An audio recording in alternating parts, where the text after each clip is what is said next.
Just one decision, how you time Social Security, can take you from unnecessary Irma penalties, higher RMDs, and lifetime overtaxation to a strategy that keeps you in low brackets for more than a decade. Here's exactly how that transformation works. This is one of the most common questions I hear from people in what I call the critical 15. Those crucial years, 5 years before retirement and the first 10 years after, when most of your biggest retirement decisions happen. And here's what most people get wrong. They think the answer to whether you should claim Social Security at 62 comes down to the life expectancy or break-even analysis. But the truth is, with 1.5 million sitting in a 401k, this decision has almost nothing to do with how long you'll live and everything to do with 3 specific tax factors that could save you hundreds of thousands of dollars over your retirement or cost you that same amount if you get it wrong. Today, I'm going to walk you through the exact framework to make this decision for your situation. When someone asks me, should I claim Social Security at 62, what they're really asking is, what's the most tax-efficient way to structure my retirement income? Here's what I mean. If you claim Social Security at age 62 in 2025, your benefit will be approximately 30% lower than waiting until your full retirement age of 67. For the maximum earner, that's roughly $2,831 per month at 62 versus $4,018 at full retirement age. But here's the part most financial calculators miss. When you have $1.5 million in pre-tax retirement accounts, you're sitting on a ticking tax problem. Starting at age 73, you'll be forced to take required minimum distributions from that 401k, whether you need the money or not. And those RMDs are going to push you into higher tax brackets, potentially trigger Irma surcharges on your Medicare premiums, and cause more of your Social Security to be taxed. So the real question isn't just about Social Security timing, it's about creating a comprehensive tax strategy for the next 25 to 30 years.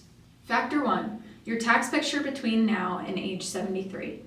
This is what I call the golden tax window. It's the period after you stop working, but before RMDs kick in at age 73. For many people, this is when you're in the lowest tax bracket you'll ever see in retirement. Here's a hypothetical scenario to illustrate this. Let's say you're single, age 62, with $1.5 million in your 401k, and you need $80,000 per year to live on. If you claim Social Security now at age 62, you might receive around $30,000 per year from Social Security. That means you only need to pull $50,000 from your 401k to cover your expenses. Under current tax brackets, that $50,000 of taxable income keeps you squarely in the 12% federal tax bracket, one of the most favorable rates you'll ever see. But here's what happens if you delay Social Security. Now you need to pull the full $80,000 from your 401k to cover expenses. That pushes you into the 22% bracket. So by waiting, you're actually paying 10 percentage points more in federal taxes on $30,000 of income every single year. Over 11 years, from age 62 to 73, that's an extra $33,000 in unnecessary federal taxes, and that's before we even talk about state taxes. Now here's where this gets really powerful. If you claim Social Security at 62, you create room in those lower tax brackets to do strategic Roth conversions. Let's continue with our hypothetical scenario. You're claiming $30,000 from Social Security and pulling $50,000 from your 401k. That's $80,000 total, but only about $25,500 of your Social Security is taxable due to the provisional income formula.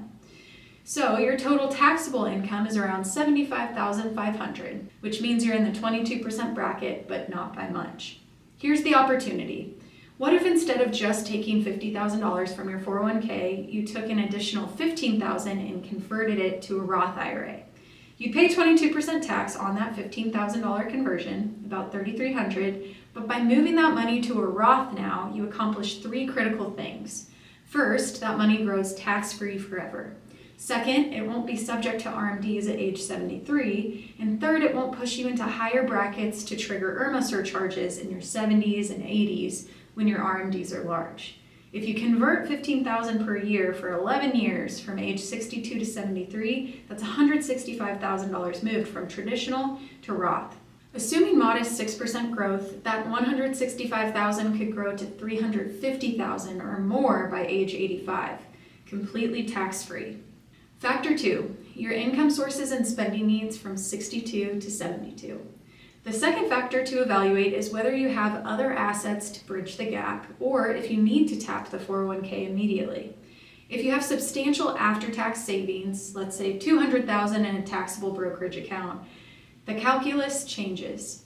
You could delay Social Security, live off that brokerage account for a few years, and use those years to do even more aggressive Roth conversions while keeping taxable income low.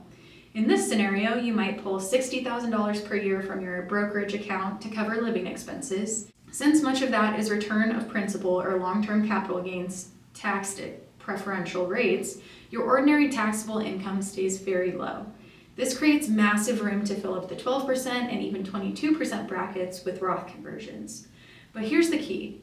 This only works if you have that after-tax money to draw from. If 100% of your $1.5 million is locked in the 401k with no other liquid assets, you don't have the flexibility to delay Social Security.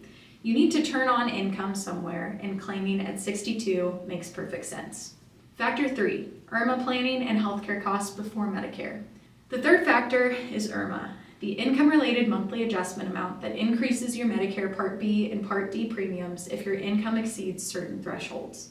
Irma uses your modified adjusted gross income from 2 years prior, so your 2023 income determines your 2025 Medicare premiums. Here's where this ties into Social Security claiming. If you delay Social Security and pull large amounts from your 401k in your early 60s, you might inadvertently trigger Irma surcharges when you hit 65 and enroll in Medicare. But if you claim Social Security at 62, you reduce your 401k withdrawals, which keeps your modified adjusted gross income lower. This can help you avoid Irma surcharges for years, potentially saving $5,000 to $10,000 annually in Medicare premiums. Let me give you 2 clear scenarios where claiming Social Security at 62 with $1.5 million in a 401k makes perfect sense. Scenario A, you're single, age 62, healthy, with $1.5 million in a 401k, maybe $100,000 in savings. You need $75,000 per year to maintain your lifestyle. Claiming Social Security at 62 gives you $30,000 per year in guaranteed income. This means you only need to withdraw $45,000 from your 401k. This keeps you in a low tax bracket, gives you room for Roth conversions, and preserves your 401k balance to grow. Over the next 25 years, this strategy could save you $150,000 or more in lifetime taxes compared to delaying and pulling everything from the 401k. Scenario B. You're married, both age 62, with a combined $1.5 million in retirement accounts and limited after-tax savings. One spouse has a strong work history, the other has a lower benefit. Claim the higher earner's benefit at 62 to establish guaranteed income. Use the next few years to do Roth conversions and get your 401k balance down before RMDs hit. The lower earning spouse might delay until full retirement age to maximize survivor benefits. This hybrid approach balances current tax efficiency with long-term security. Your marital status dramatically impacts this decision. If you're married, you need to consider spousal benefits and survivor benefits. Delaying the higher earner's benefit until 70 can make sense if you want to maximize the survivor benefit for the lower earning spouse. But even in marriage, if both spouses have similar earning histories, claiming earlier can provide the tax flexibility to reduce that $1.5 million 401k balance through conversions before RMDs force your hand. The key is running projections for your specific situation. Look at your combined life expectancies, your spending needs, and most importantly, your tax bracket trajectory over the next 20 years. If you're between 55 and 65 and sitting on a substantial 401k or IRA balance, this Social Security claiming decision is one of the most important financial choices you'll make. Get it right, and you could save 6 figures in lifetime taxes. Get it wrong, and you'll be paying for more than necessary for decades. If you want help analyzing your specific situation and building a comprehensive tax strategy for retirement, click the link in the description. We'll walk through your numbers, show you exactly how much you could save, and create a personalized plan for your retirement income. The link is in the description below. Thank you.